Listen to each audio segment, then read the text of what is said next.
Hello বন্ধুরা, কেমন আছো তোমরা সবাই? আশা করি অনেক অনেক ভালোই আছো। আর তোমাদের ভালোবাসায় আমিও অনেক ভালো আছি, কারণ তোমরা আমাকে যে পরিমাণে ভালোবাসা দিয়েছ এবং সাপোর্ট দিয়েছ তা আমি কোনোদিন ভুলতে পারবো না। তাই তোমাদেরকে মজা দেওয়ার জন্য আবারও একটি নতুন গল্প নিয়ে হাজির হলাম।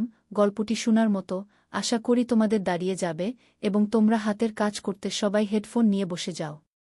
সত্য ঘটনা নিয়ে আসছি, আমার জীবনের ঘটে যাওয়া সেই ঘটনা। আমি যখন ক্লাস 3তে পড়ি তখন আমার বাবা মা তারা দুজনে একসাথে মারা যায়। আমি বলতে পারিনি কি কারণে তারা একসাথে মারা গেল। এই কান্না নিয়ে প্রত্যেক দিন আমি আমার বাবা মার মুখটুকু আর দেখতে পারি না। কিছুদিন পর আমি এসএসসি পরীক্ষা দিব। আমার বেশ কিছু টাকার প্রয়োজন, কোথায় পাবো সেটা ভাবতেছি। হঠাৎ করে মাথায় একটি ফিস দেব নিয়ে আসলাম। আমি 3 দিন মানুষের বাড়িতে কাজ করব, কাজ করে 1000 টাকার সংগ্রহ করে আমি পরীক্ষার ফিস দেব, এই ভেবে আমি কাজের চেষ্টায় রওনা দিলাম। হঠাৎ করে এক বাড়িতে আবার কাজ শুরু করি। যে বাড়িতে আমি কাজ করি সে বাড়ির কাজ ছিল আমার বাগান পরিষ্কার করা। সে বাড়িতে শুধু মেম সাহেব থাকে আর কেউ না। আমি সুন্দরভাবে বাগান পরিষ্কার করতে থাকি, আরও গাছে পানি দিতে লাগি। এভাবে আমার একদিন পার হয়ে গেল। দ্বিতীয় দিন আবার সেই বাড়িতেই কাজে আছি। কাজে এসে আজকের কাজ হলো আমার কিছু গাছ লাগাতে হবে। কিছুক্ষণ পর আমি গাছ লাগাতে থাকি, হঠাৎ করে দেখতে পাই আমার এখানে মেম সাহেব এসেছে। মেম সাহেবকে দেখে আমি বললাম, মেম সাহেব গাছ লাগান, ঠিক আছে? তখন মেম সাহেব আমাকে বলল, তোর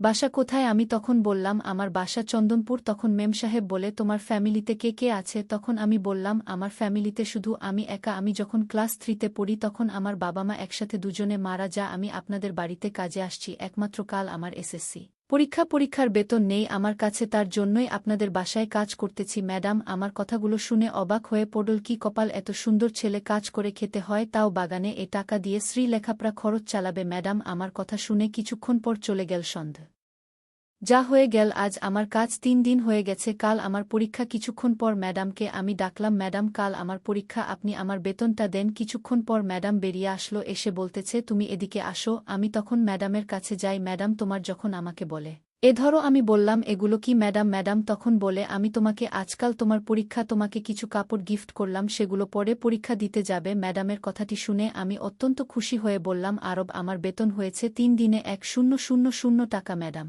তখন আমাকে টাকা দিল 5000 টাকা। তখন আমি ম্যাডামকে বললাম, আমার তো বেতন হয়েছে 3 দিনের 1000 টাকা, তাহলে 5000 টাকা কেন দিলেন? ম্যাডাম তখন বলল, তোমার পরীক্ষা শেষ হলে তুমি আর কয়েকদিন কাজ করে দিবে ম্যাডামকে। তখন আমি বললাম, আচ্ছা ঠিক আছে ম্যাডাম, আমার পরীক্ষা শেষ হওয়ার পর আপনাদের বাড়িতে আর কিছুদিন কাজ করে দিব, টাকা পরিশোধ হলে আমি চলে যাব। তখন ম্যাডাম বলে, টাকা পরিশোধ হলে কই যাবে তুমি ম্যাডামকে? তখন আমি বললাম, আমি একটা চাকরি খুঁজে যাব। ম্যাডাম তখন বলে, আচ্ছা ঠিক আছে তাহলে যাও, আজকে কাল তোমার পরীক্ষা। ম্যাডামকে আমি বললাম, জাডাম আমার জন্য দোয়া করবেন। ম্যাডাম তখন বলে, আচ্ছা ঠিক আছে, তোমার প্রতি আমার দোয়া রইল। আমি চলে গেলাম। আমার পরীক্ষা মোটামুটি ভালোই হয়েছে, মনে হয় আমার রেজাল্ট ভালো হবে। আমার পরীক্ষা শেষ হয়ে গেল, কিছুদিন পর পরীক্ষার রেজাল্ট বের হবে। আমি কলেজে গেলাম, যাওয়ার পর আজ আমাদের রেজাল্ট বের হলো। কিছুক্ষণ পর দেখতে পেলাম আমি গোল্ডেন এ প্লাস পেয়েছি। আমি খুশি, অনেক খুশি। আমি আজ ম্যাডামের জন্য মিষ্টি নিয়ে যাব। কিছুক্ষণ পর বাজারে গিয়ে ম্যাডামের জন্য মিষ্টি নিয়ে যায়। ম্যাডাম তখন বলতেছে, এসব কি নিয়ে আসছো?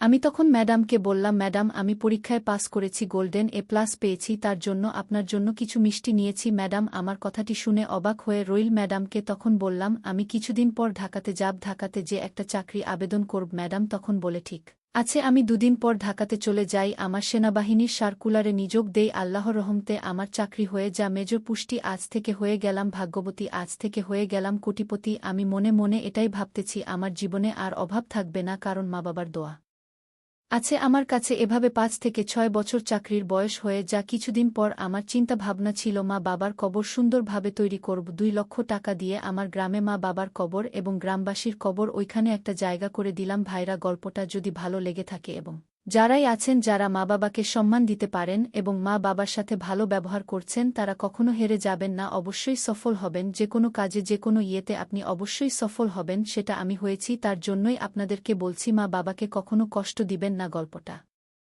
যদি ভালো লেগে থাকে তাহলে অবশ্যই কমেন্ট করবেন, লাইক করবেন, সাবস্ক্রাইবার করতে বলবেন না। আমি আপনাদের মাঝে প্রতিনিয়ত নতুন নতুন গল্প নিয়ে আসব। যারা আমার গল্প শোনেন তাদেরকে বলছি, অবশ্যই কিন্তু মা বাবার সাথে ভালো ব্যবহার করবেন। আবার দেখা হবে আগামী পর্বে।